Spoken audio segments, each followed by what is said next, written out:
Mga master, ngayong araw, June 13, 2024 ay masayang balita para sa mga personnel ng Philippine National Police. Sila po ay mayroon ng saro para sa PBB 2022 intended po para sa 224,317 personnel ng PNP.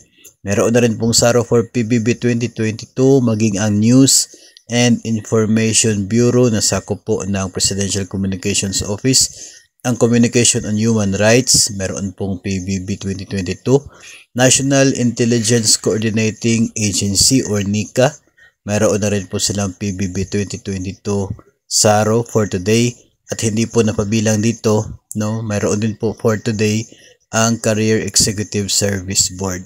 So yun po ang mga agencies na meron pong PBB 2022 na release ng allotment release order ngayong araw, June 13.